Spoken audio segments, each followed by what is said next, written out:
Okay. Good morning, everyone. Welcome to Scorebucks County's Digital Marketing 101, a hot topic we know that you're all very interested in. Before we begin, first of all, I'd like to introduce myself. My name's Linda Zangrilli. I'm the chapter chair for Scorebucks County. And just a few housekeeping items. The session is being recorded. You will all receive a copy of the recording after the session, as well as Don's slides. So you don't need to take copious notes. You'll just listen and learn. If you do have a question, we will answer all questions at the end of the session. Please put it in the Q&A and we'll address everything at the end. Don already gave a brief intro about Scorebucks County. We are actually part of a national organization. We're a nonprofit. We're a resource partner of the Small Business Administration, and we serve all of Bucks County as well as Eastern Montgomery County. So Don mentioned we do it through free mentoring services. If you are a small business or you have an idea for a business and don't know just what to do with it, please go to our website at buckscounty.score.org and hit the button that says request a mentor. In addition to that, we offer workshops and webinars like this. Thanks to COVID, we've been doing 1 or 2 a week, and they're all free. So that's been one benefit of COVID. So we're kind of happy about that because it's given many more people the opportunity to learn from our SCORE mentors. The other thing I wanted to mention is that if you're a business owner out there and would like to do what we do, we would love to have you. We're looking for people to volunteer, to give back, to share their expertise. We have over 50 people in our chapter. They come from all walks of life. Some have started businesses, some are in corporate life, some are teachers like Don. So they're all over the gamut of experience. And there's a lot to offer. If you think that you have something to offer, then please join and we will take it from there. Go again to the same website, buckscounty.score.org, and say, I would like to volunteer. And the machine will go into the works and we'll get back to you and talk to you about how you can help. Okay, so that's my pitch for today. I'm going to turn it over to the gentleman who makes all this happen for us. He is Ed Torello, and he is our seminar chair. Ed? Yes, thank you very much, Linda, and thank you all of you for joining us today. As you know, this is part of our webinar program that we've instituted for 2020, 2021, 2022. We've got 35 of them for this year, our fiscal year, September to September, and we've got 40 of them plus for next year. So hopefully you'll be able to join us. They're always on Tuesdays, and they're always at 11:30. It's an ideal time for everyone. Today, as you can see, we have a very, very interesting program, and it's getting started in Digital Marketing 101. And we have Dr. Geltz, who is an associate professor at Holy Family University, and he teaches strategic management, marketing, entrepreneurship, and international business courses. And he has been a speaker for us in the past. And based upon the number of people that sign up, I think everyone enjoys what he has to say. He's worked for all of the major companies in the country, AT&T, United Technologies, and the big management consulting firm of Booz Allen and Hamilton. With that, I'm going to turn it over to Dr. Geltz so that he can begin. Don? Thank you.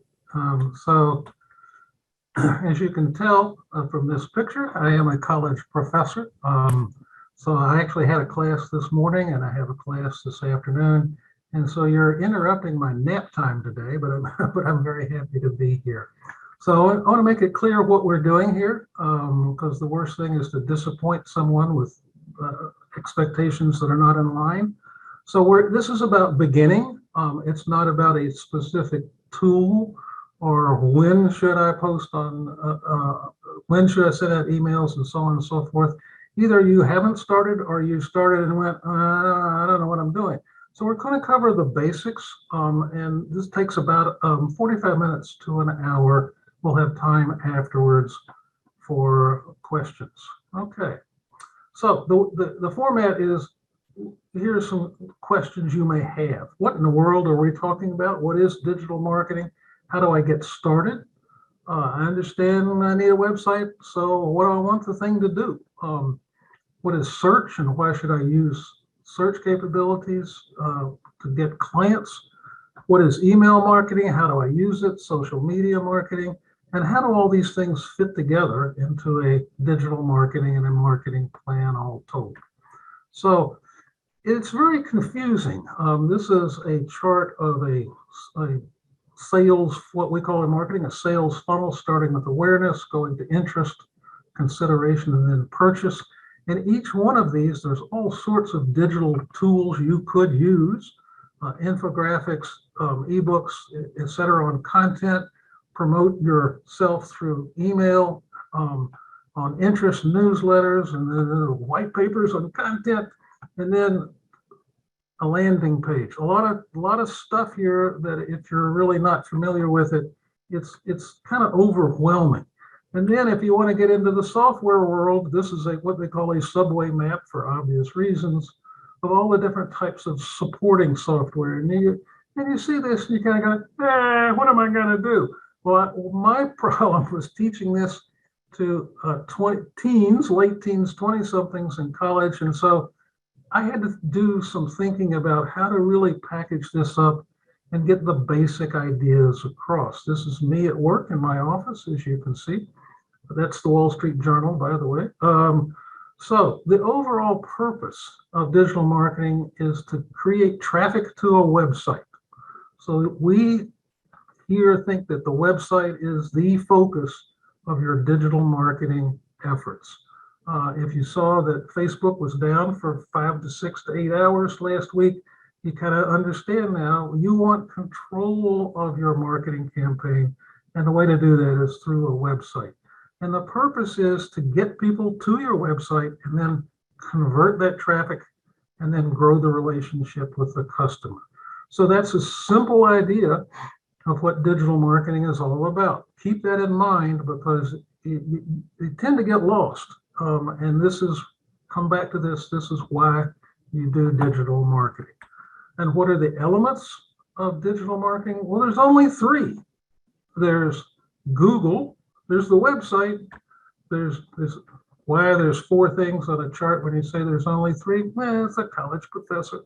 So you start with the website.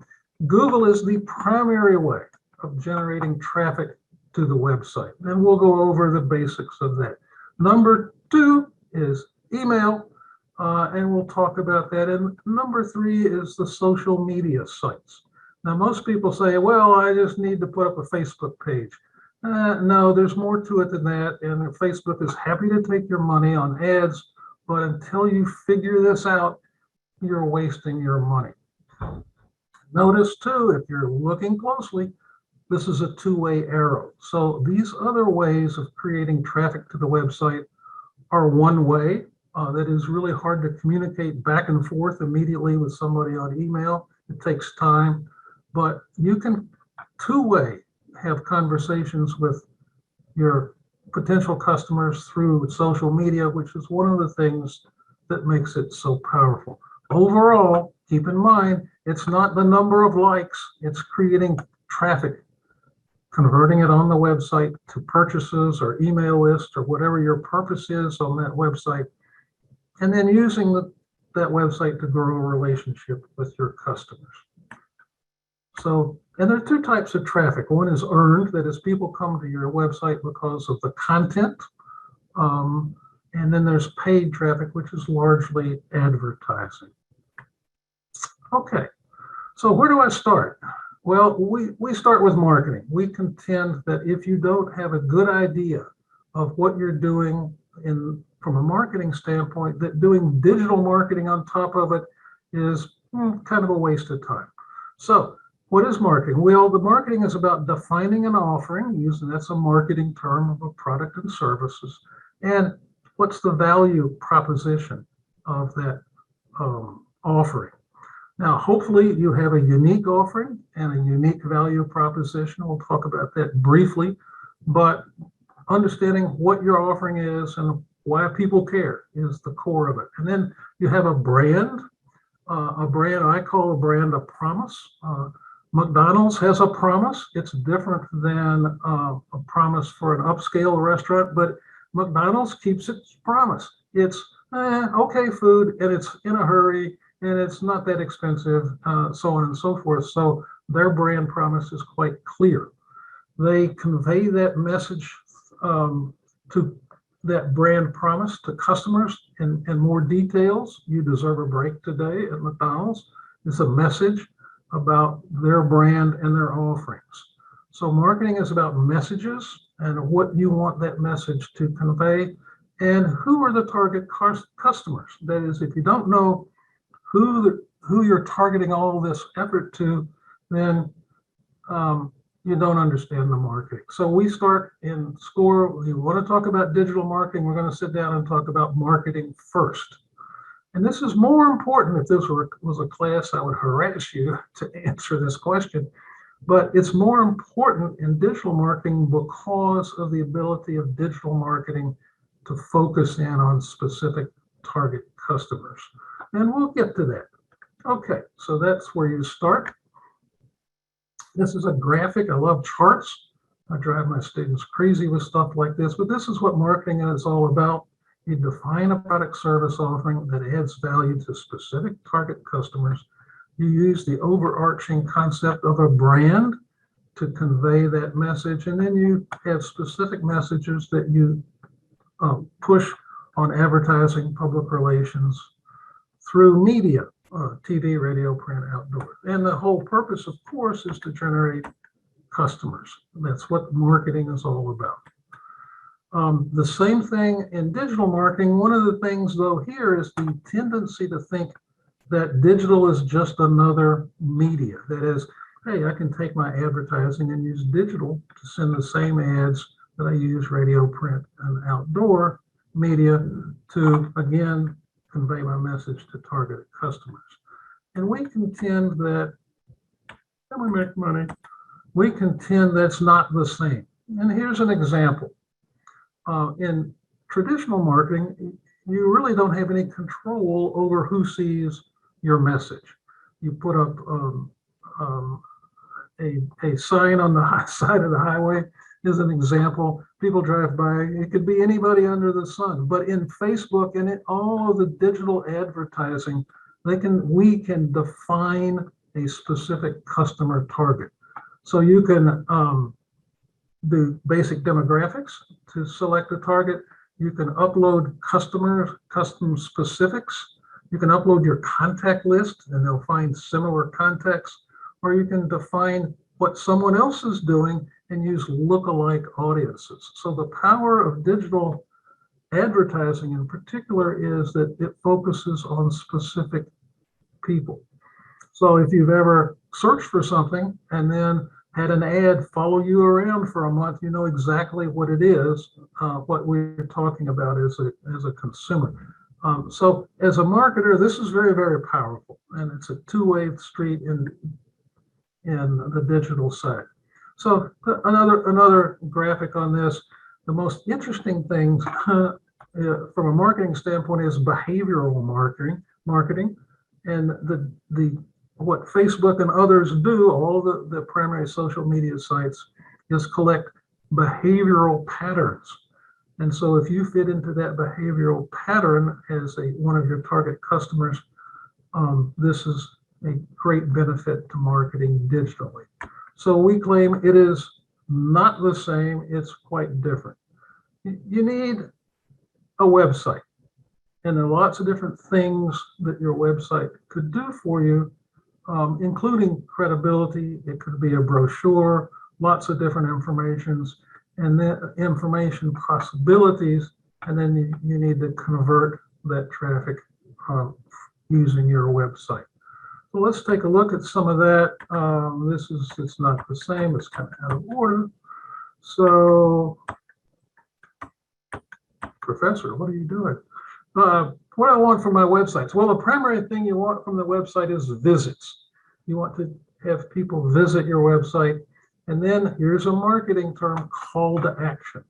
On each page of your website, and we'll take a look at this, you want to have a call to action. Otherwise, it's just a visit. So you want to convert it to whatever you're looking for. Sales, obviously. You can use that to build an email list. If you're a nonprofit, you can ask for donations. You can build links to other websites. You can ask for inquiries. And then you also want the visitors to come back. So part of what you do after you've defined your marketing focus is figure out, what do I want from my website? So let's take a look at some examples. The goldfish. The attention span of a goldfish is about that of a teenager. It's about 8 seconds, but it's true overall. We have so much information, and part of the difficulty in bombarding us all the time is getting people's attention. So we have oftentimes less than a minute. People look at a web page. It's typically 10 to 20 seconds. So if your web page is not clear and compelling and with a call to action that is immediate, then you're likely to have that visit last 20 seconds, and that's not very good. So means a website needs to be clean, easy to find, easy to navigate, informative. That is, it has to have content that the user says, oh, that's interesting. Responsive, that means it has to come up quickly. Half of e-commerce today is on the smartphone, so it has to be mobile friendly. Most website designs start that way, so that's no longer a big deal. And a website has to have content. That is, it has to have a reason for people to come back. A monthly article on what's new in cooking, or what's the trend in your neighborhood, or here's, I know it's fall, you need to winterize your home, or something useful related to your marketing message will drive more traffic and repeat visitors to your website. So here's some examples. This is a marketing partner of ours, Donna Body. It's very clear from her website that it's a clean design. It's very clear what she does. We help businesses grow. Websites, digital marketing, web presence. These are all clickable. It's all very nice and clean. And then if you scroll down, you see a picture of here. We partner with customers. So here's our first call to action. Do it now. Here's more details. These are all clickable. So this is, of course, from a website provider, an excellent example of a website. Here's interested in results, do it now. So I think she offers you a free initial session. So she's likely to get an email address out of a do it now click and ask you to schedule a free 30-minute initial session. So she also has things that drive traffic. Here's a Tech News Tuesday, something that goes out every Tuesday in terms of an update. You click here, she'll collect your email address. You'll get a Tech News Tuesday email bulletin, which, by the way, is useful because if you just read this every week, then you start to get the idea of what digital marketing is about and what's involved. You just keeping up with that. Here's a what's new, and here's an example of our Tech News Tuesday.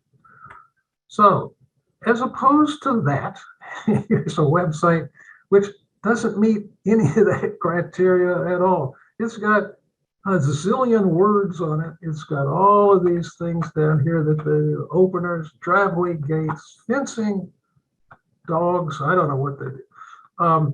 And there's, some examples, but this is something that I've picked out off the internet as an example of a website that does not meet any of those clean design or call to action criteria. So here's an example. I was outside the other day and I noticed a guy working on my neighbor's windows. I went over and talked to him about what he was doing. This is often how you find business as a small business. And this is his business card. So you have a business card? Sure. And so this is the front of the card. It's actually a nice looking card. Then on the back of the card, he has his website, allhandsllc.com. So I'm going to try a magical feat. This is his website. So I said, well, let me check him out. This is why you need a website. First thing you're going to do is you're going to turn over the card and you're going to go, okay, let me check this guy out. And we think this is the museum, Mercer County Museum in Doylestown. I don't think he's working on that museum. So I'm making fun of this. He needs help. And I'm going to offer him score as a counseling, because the design, the colors aren't bad. This is who he is. Got these little home about contact down here. And then his before and after, he has no customer referrals. And it's just a long list of pictures. So it looks like he threw this together. And if you asked him, what do you want from this website? He'd kind of go, well, here I have a contact. So I have something that's clickable. And I think, ready to transform your home, get in touch. So here's a simple contact screen. So, okay, but this is not adequate as a website based on the criteria that we discussed just now. So, I actually did that. That's amazing. So, what should my website do? You need to start with a simple 2 or 3 things. Get customer emails. People sign up for something, have a call to action of 10% off, click here, whatever it is, have your website do something to generate traffic and convert that traffic. Okay. The second thing after the website was search. Now think about this for a moment. If someone searches in Google or another search engine, home repair near me, first of all, you know where they are. Secondly, you know what they're looking for. And that's why search is the first option on generating traffic. In order to understand how to use that, you need to understand how search works. So if you get a hit, you type in organic cat food, and you'll get 1 million responses in 1/1,000,000th of a second. How do they do that? Well, the trick is it's already done. So what all the search engines do is they send out these things, little intrusive bits of code called spiders. It crawls every single page on the web. It digests all that information and files all that information in categories. That's how they pop up organic cat food or home services near me or anything else you type in there. What this means is you need to be careful about what's on your website, because that's how search works. So let's talk about that a little bit. And so you look at that and kind of, wait a minute, I hear about this thing called search engine optimization. Do I need to really consider that? And this, forget about it. Pardon me, but I was a New York City resident for 30 years or so. Forget about it. No, you don't really need to do that. A couple of simple things. Register on Google Business. It's free. You can even put in a little blurb about your business on Google Business. So when you type in home repair near me, it'll pop up in Google Business. Secondly, look at other local sites that might refer traffic to your website. Yelp, Yahoo, any of these things, they are generally free as well. You can register on those websites. And then very simply, just type in words similar to what you do. These things are called keywords. So in the search lingo, you want to have keywords on your website pages that help the search engines find you. Now, how do you know what those keywords are? Well, type in words that are related to your offerings and see what pops up. And you'll find when you go to other people's websites, similar websites to what you're doing, they're using those keywords so that they get found in search. So type in similar offerings, look into competitive websites. Very simple. This takes an hour. you want to use those keywords on your own website. Google has free tools. We're not going to go over those today, but Google has lots of free tools. They have website comparison, keyword searches, keywords related to other keywords. It's a little bit overpowering at first. So if you want to get into that, contact us at SCORE and we can help you develop some keyword strategies for your website. So I type in coffee shop near me. I live in New Hope, and I get a Starbucks. I get a coffee shop over in Lambertville, and I get a breakfast site. So you want to, and this is all free. So be sure, go into Google and type whatever you're doing into whatever it is near me or whatever the right search terms are for you, and see if you show up. If you don't show up, then you need to fix your website so that it does show up. Because this is what people do. We're all lazy. You type into Google organic cat food or whatever it is you're looking for, and boom. Now this, when you think about it as a marketer, this is amazing. People are actually telling you what they're looking for. You kind of go, oh, yeah, well, that's great. And so you need to contact those people and make it as easy as possible for them to find you. That's why search is the #1 way of generating traffic to your website. Okay, so that's search. We're now all the way up to question 5. Why should I use email marketing? It's a pain in the neck. Well, because it's got the best return on investment. People still use email. Once people have given you their email from a contact list, or you have a piece of paper out on the counter. So I go to a chocolatier up in Stockton, New Jersey. Every Sunday I pick up a week's supply of chocolate. He has a simple piece of paper. Okay, Tom, let's not get too complicated, but he collects email addresses and gives discounts. And so anytime you have an opportunity, any contact with a customer at all, get their email address. So you will build over time a very valuable asset called an email address. And you need to use a supporting engine, Constant Contact and MailChimp or whatever it is. The basics of these email support platforms are free. So start using them. You can fancy up your contact your emails very easily using these support platforms, and the basic elements of those things are also free. And then our recommendation is, how often do you email with something? Maybe once a week. Once a day is too often. Once a month is not often enough. So somewhere between once and twice a month is probably optimal. And you want to give them something in the email. You want to give them news about a new offering, a new update, a new service, a customer example, offers, calls to action in the email. 10% off this week. Come in today and get a free consultation or whatever it is. Lots of different things you can do. Contests are good. All pictures, videos.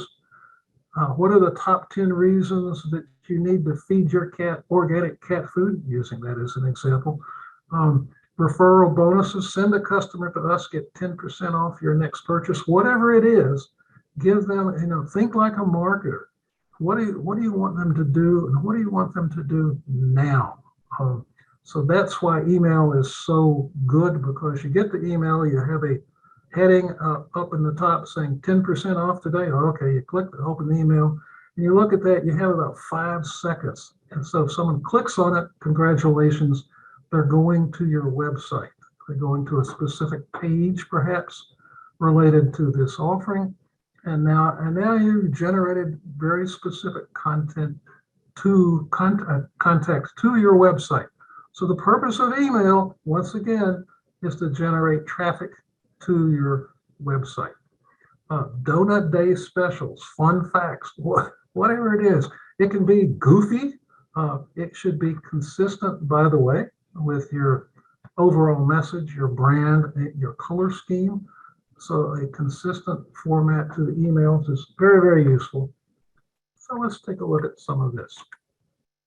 So this is an example of email marketing. This was done with an email engine. You'll see that I'm on the list from Advertising Age because I teach marketing. Click to buy now. Click here to see a free sample. You know, some nice charts, a little for my taste, quite a few bit of words here, but okay. So it's all, looks like a web page. This is in an email. So very nicely done, Advertising Age. This is Donna from Delos sending out a follow-up email to a webinar that I attended. And she's saying, I want to send along some more information. Would you recommend this presentation to others? And here's a clickable list of other things that she can do for you. Watch the webinar, get started on your, this is a come on to for the initial 30 seconds. By the way, she does a tremendous, you go to her website, she does a tremendous introduction to what your website should do for you. So if you're looking for the next level of details on that, she's a good contact for you. All this is done in constant contact format. So, you know, it's well done as you might expect, but still, this is what a email can do for you. It's got calls to actions. A lot of people, if you're into this, it might have a specific website page. It's not necessary. You can send the traffic to your home page or to a specific sign-up page on your website. Okay. So really, you know, this is basic 101 stuff. What do you want? These KPI things down here are key performance indicators. Now, what kind of response rate are you looking for? Get some content into your email address. You can actually use constant contact on others to segment your email list by a preference or by what they bought last time or any other thing. And you can have overlapping lists. It's pretty easy to do. And then you'll get data back from your email platform, which will help you refine. You'll find that sometimes people just don't click, and you might try a different color scheme or different wording up at the call to action, and experiment with that and keep track of that information. So that's email. The last way to generate traffic to your website is social media. So, you know, I like to goof off. It gets people interested. So this is a goof off slide about some of the social media sites. On Facebook, you say, I like donuts. And then on Twitter, I'm eating a donut. And on Instagram, here's a photo of my donut. LinkedIn, my skills include eating donuts. And the point here is that all of the social sites have different things that they're using to communicate with their users. Some basic data. This is out of date, so don't give me a hard time about this. I will update it for the next session. They all have different profiles, different traffic. The biggie, of course, is Facebook. You'll notice that 1.57 billion daily active mobile users, and I think this is a year or so out of date. And they have age profiles. So depending on who you want to contact, you'll need to focus in on a particular one or two of the social media sites. And once again, the purpose of that is to send traffic to your website. So sure, put up something on Pinterest, make it clickable. Can you sell stuff? Oh, sure. But you really need control over your own life. You want to send them to your website so you can collect more information, entice them to buy more things, and develop a long-term relationship with the visitors to your website. So is this doable? Absolutely. Is it complex? Yeah. Once you have your marketing focus defined, once you've just started to generate traffic to your website using search, and you're starting to get some traffic with email, go ahead and try this. The easiest one and the one that makes is most likely to take your money is Facebook. And they have lots of free tools to help you focus in on a marketing campaign, and free tools to follow up to see how well it went. The response rate and the usefulness depends on which type of marketing campaign you choose. You can choose based on the number of clicks. You can choose based on click-throughs. That is, they actually look at the Facebook ad and then click on it, go through to your website. And then you can actually purchase based on number of completed transactions. And as you might expect, as you go up that chain, it gets more expensive. So I myself have blown several $100s in an afternoon playing with Facebook. They make it really easy. That's why they make so much money. So which site should you use? And what do you do with it? You want to build a relationship. So once again, you want to use content to start building that relationship. It can be the same content that you use on your website and on your email campaigns. There are tools that help you spread that content around. So some of those are free as well. It can be used to drive traffic to your website. So the call to action shouldn't be a like. It should be a click here for 10% off. And it's part of the brand image.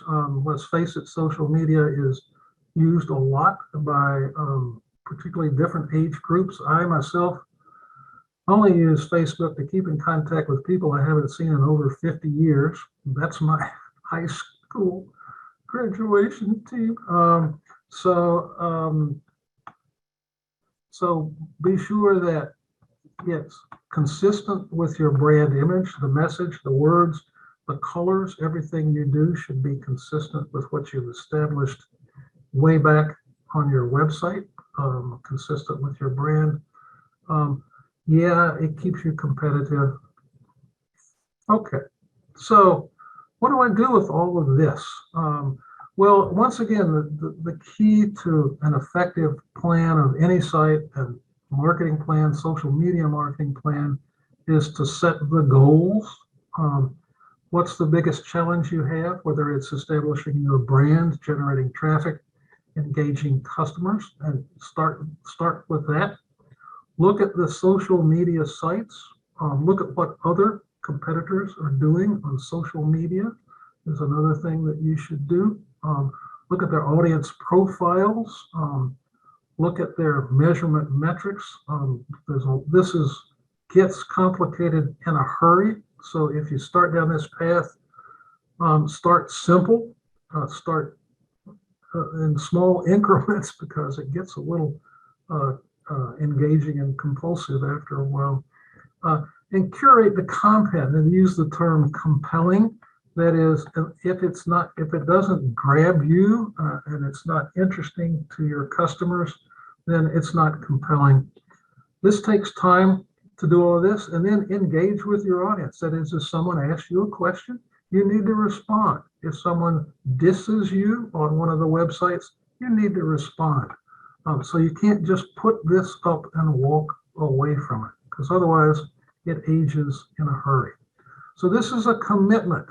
Social media marketing is an ongoing commitment. You can keep it simple to a site or two, update it every 2 weeks. That's fine. But if you're not willing to do that, my advice is just don't start. Stick with search and email, and you'll be fine. Okay, and all sorts of information to help you figure this out. So it looks like the best time for this particular campaign was to focus on midweek, midday. People are sitting at their desks trying not to work. And so there you go. Somebody actually laughed at my joke. Darn, this is getting serious. So how do we put all this together? This is just a repeat of what we've been doing here. You got to define the customers and the messages. If you come to us and say, I want to get started in digital marketing, we're going to say, okay, good. we're going to start with the marketing part. Who are your customers? What's the best customer you have? What's the profile of that customer? What do they do all day? Because we need to figure out a way of reaching those specific individuals. We start with the website. What's the design that will focus on those customers? What kind of messages do you want them to see? What are the search pieces that will send those customers to your website pages? That is, what are the keywords? What are the search terms? What are the other local sites, Yelp and other review sites that will assist you in that process? Here's my CTA again. This is marketing lingo, call to actions and conversions. What do you want to put on there? And you don't want to make it static. You want to change it every 2 weeks. So if all you have is the same web page all the time, which I suspect my all hands handyman page is, you kind of go, okay, there's no reason to go back. You need to make it more compelling than that. What email messages do you want to send? You have to send different ones every 2 weeks, not the same email with different taglines. And what, if any, social media site do I start with? What content do I use? And then how do I measure and address? So we can get you started with this. We will start here. That is, whoops. Congratulations, Professor. We'll start with the marketing plan and the website design and search. So we'll get you started on these top three. If you are nowhere, or if you got this far and kind of went, that didn't work, we can help you get started in these pieces. So that's how it all works together. Just to review, pop quiz, these are the top three elements of a digital marketing plan. You send traffic to the website. You can send earned traffic, primarily content and keywords, or you can pay for traffic. They're both very useful. And that's the end of my presentation. People are always taking pot shots at my ending sign, but it's the end of the road. So I think we're time for curated questions, Okay. comments, concerns. Okay. Two things. First, for some reason, my Q&A thing went down, so my questions aren't up. Can you see the questions? I have four. I can see 4 questions. That's what we had. I have some myself, but why don't you answer those 4 first, and then we'll move on Okay. as people put them in. This is always funny. Jim Larkey is a former venture partner of mine. Oh, So it's very nice of him, to show up. And he says, can you use social media to identify potential leads or peers at considering going to a trade show? Sure. Well, I would say go to LinkedIn groups, for example. If you find a LinkedIn group in your area of expertise and join that group, then you'll be interfacing with people who are peers or who are potential leads, depending on the group. So what are your thoughts on text marketing? I'm not big, Dan, on text marketing because it's just so interruptive, and you can't send much of a message on text, and you can't interact. You can't be there to interact much with marketing. Some of our other members of our team may disagree with that, which is fine with me. I don't know, Charlie, what you think of text marketing. We've been thinking about it at Score Bucks, but you're right. There's a short message that you can send, and really people need to opt into it. You have to be ready to respond to the FCC requirements when a client types stop and says that they don't want it. So we've looked at it. but haven't found that it's any more productive or really not productive like our email campaigns are. Sure. And Dan, if you have any reference articles or anything else you can send us that make us more educated on this, please fire away with them. We're happy to learn as we go here. So a question from Glenn on SEO tools. So Yoast is somewhat free some of the time as an SEO tool. And these are refinements to the basic search capabilities that we put up. Keyword density, which means you try and cram as many keywords on a page and on multiple pages as you can. For me, the pages the purpose of the page is not to do keyword density. The purpose of the page is to drive traffic. So it's kind of an interactive. Clearly, if you use the word if you're selling mushrooms and you have the word mushrooms 48 times on a page, that's probably too many. I'm trying to be silly about it. So it's, try different things. It would be my first reaction, Glenn, is, try pages with dense keywords and see how much traffic that drives, and try, a standard clean looking just with 4 or 5 keywords on it. And see which one works. And so it may depend on the type of customers and the type of traffic you're trying to generate. Does posting on LinkedIn have a similar thing as an email? Yes and no. If all of your customer lists are on LinkedIn, then the answer is yeah. But LinkedIn are people you're linking in with. If that's who you're selling to, if you're doing B2B marketing, perhaps that works, Jonathan. But to me, it's a different purpose. Don, one thing I'd like to add about LinkedIn. Obviously, they're a business, so they actually have a marketing wing where you can pay them to do targeted campaigns. Yep. So if you're trying to reach chief executive officers in a market segment in a certain location, you can pay them to do a campaign. Yeah, I don't know. That's a good point. Thank you. I don't know. You can buy email lists of CEOs in your zip code too. I don't know how good those lists are on either side. Yeah. Okay. I have chat messages here. No, they're okay. Those are mostly thank you things.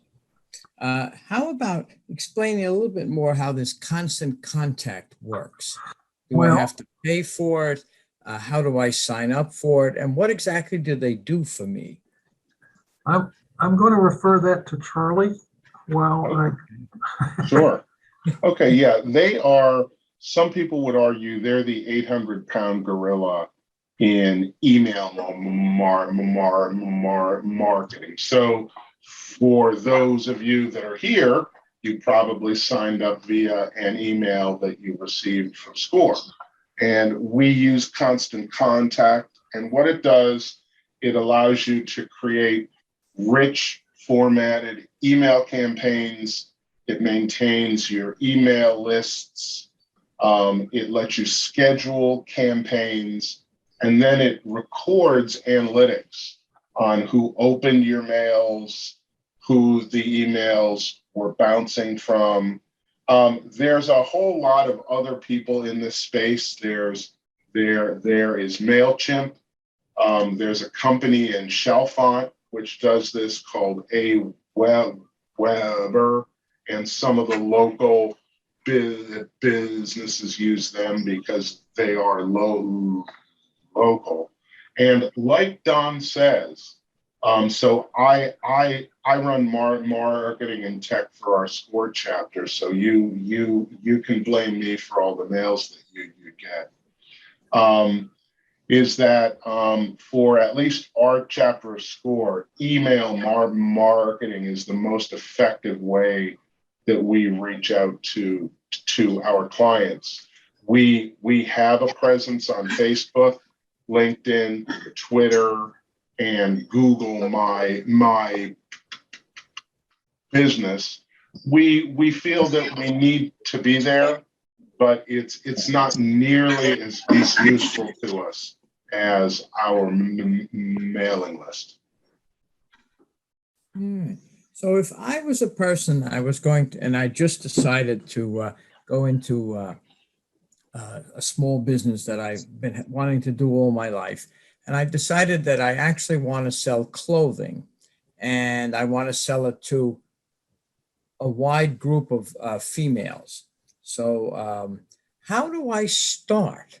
Do I get someone to design a website that is about clothing and I put some keywords in like that? And how do I keep it refreshed? Do I update it with new offerings every week or every day? Or what should I be doing? And I only have a certain amount of time, obviously. Well, I would ask you to start with my marketing. What is marketing chart? So if you can be more specific about who your target audience is, and I would say, wait a minute, you're not a department store. You're going to have specialized items that you're going to sell to particular types of customers. And if you can define that, then we can decide on what type of website you really want, whether you want to do it yourself using Wix or some of the other capabilities, or whether you have a budget, how much that budget is to have someone design a website. So there's lots and lots of considerations. This, thanks for the question, is not a 10-minute score sessions. This is complicated because you have to do the groundwork up front. But once you have those criteria defined, then actually using some of the paid advertising that looks at that specific market might be worth it, because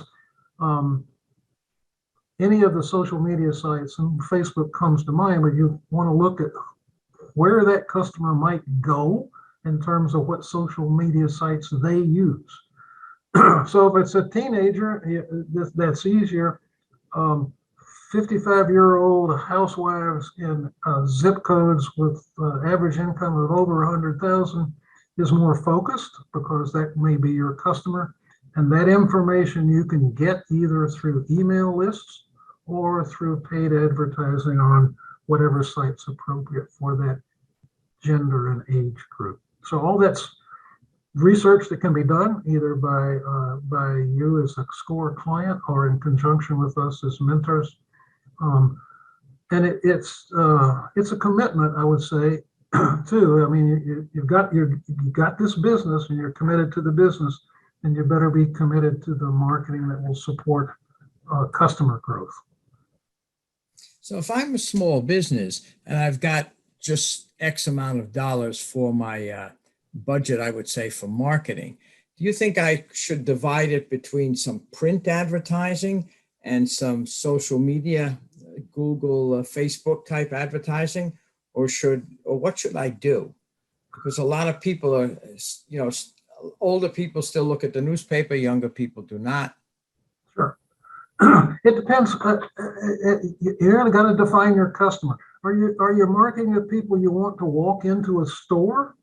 Then that's different than marketing to people who you want to sell through e-commerce.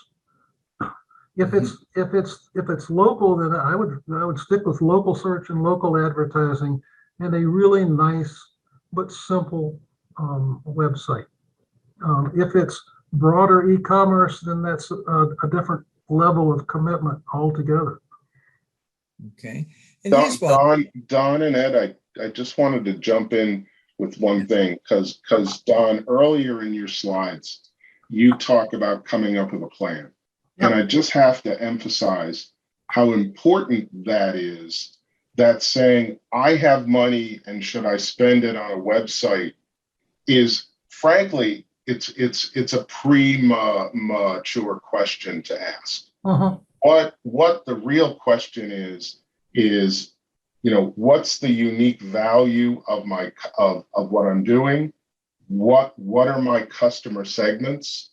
what's the relationship I want to have with my customers, and how do I want to generate revenue from those customers. Right. And how we do it at SCORE, and Don is a big proponent of this. We start with a tool called the business model canvas, and those 4 pieces are 4 big parts of the business model canvas that whenever we mentor clients who are looking to get into marketing, those are some of the first questions that we ask. And only when you have hard answers to those questions can you start saying, okay, what's the right way to reach out to these clients? Is it email? Is it social media? So sorry for jumping in there, but No, thank you. There's a great concept in there called a day in the life. So if you can define your target customer and what that individual does during the day, then you can figure out how to reach them and how to reach them with your unique, hopefully unique, value proposition. Otherwise, you might as well put up a poster on a telephone pole on Route 95, honestly. So, I mean, I'm being really crude and rude about it, but Charlie's absolutely right. You got to start with what you're doing and clearly define what's called the value proposition. Why should I care? So if you're opening up a chocolate shop, then who are you selling to? Is it people who want gourmet chocolate, or the people who want to spend $8 on a box as a gift? They're 2 different types of customers. If it's both, then you need separate marketing for each type of customer base, and perhaps separate marketing channels. So just using that as an example. Here's a question. How much money do I need to set aside for marketing? So I guess is it a percent of sales? Is it a percent of net income? How does one go about determining that? I'm laughing because this is an impossible question. For bigger businesses, it is an excellent question, but it's almost impossible to answer. For bigger businesses, you can look at industry profiles and you can see that they spend 10% of revenues on marketing is kind of an average for some industries, and 25% is on others. How much money do I need to set aside for marketing?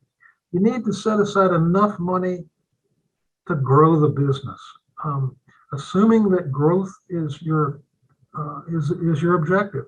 If what you want to do is to run an interesting small business that gets you out of the house, that's a different business objective than I want to grow my business. I want to grow it to where I can sell it in 5 years for $5 million. So what's your overall objective, and how much money are you willing to invest in that objective? Then that conversation we can have with you and help you kind of target in a marketing budget. A marketing budget is not a one-time event. Marketing is a long-term game. So you're going to be able to spend that amount of money, whatever is decided, for a few years in order to have it be effective. Building a brand and building a message and building a customer base takes time. So that's, Charlie, you have anything to add to that? Keep picking on Charlie because I know he knows this stuff. That's all right. Well, let's move to another question from Jessica. We provide a tangible service. Once our customers are defined, do you recommend did you recommend website and direct email as the most cost and time effective avenues to use? So once, I guess, the customer's been defined, how do I keep him engaged, etc.? The short answer is yes.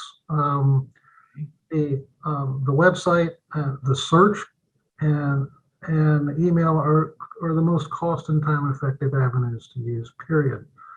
If you get into the social media side, it's just in general takes more time and effort to do that.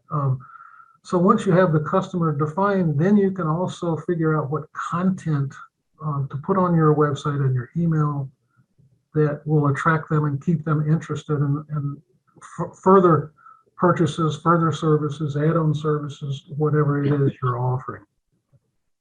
Yeah.